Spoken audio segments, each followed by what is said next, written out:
Hello guys, mag-impake na naman tayo guys. Ayan.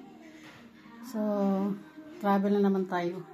We're going to the Munich Hospital for the food therapy of Morel.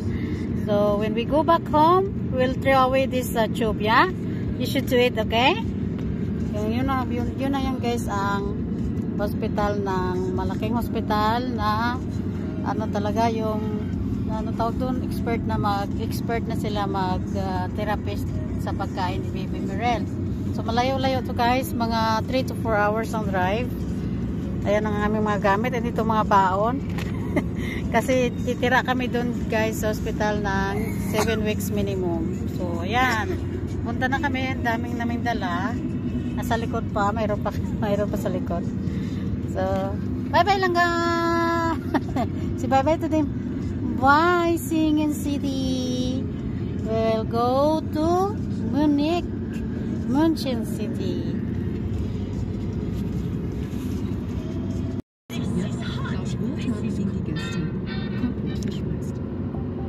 Die Radio 7 Regionalstudios. Der LKW-Fahrer hatte vermutlich akute gesundheitliche Probleme am Steuer. Er gerät mit seinem Fahrzeug auf der B10 Richtung Stuttgart bei Amstetten nach rechts von der Fahrbahn ab.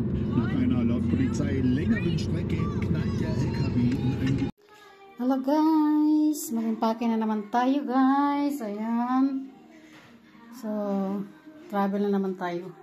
We're going to the Munich Hospital for the food therapy of Morel. So, when we go back home, we'll throw away this tube, yeah? You should do it, okay? Yun na yung guys, ang hospital ng malaking hospital na ano talaga yung ano tawag doon, expert na sila mag-therapist sa pagkain ni Baby Morel. So malayo-layo to guys, mga 3 to 4 hours ang drive. Ayan ang aming mga gamit, at ito mga baon.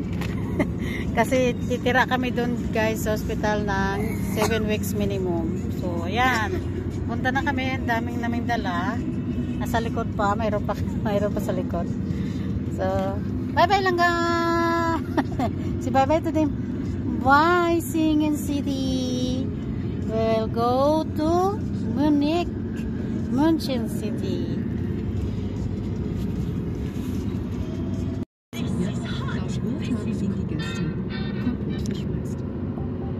Die Radio 7 Regionalstudios. Der LKW-Fahrer hatte vermutlich akute gesundheitliche Probleme am Steuer. Er gerät mit seinem Fahrzeug auf der B10 Richtung Stuttgart bei Amstetten nach rechts von der Fahrbahn ab.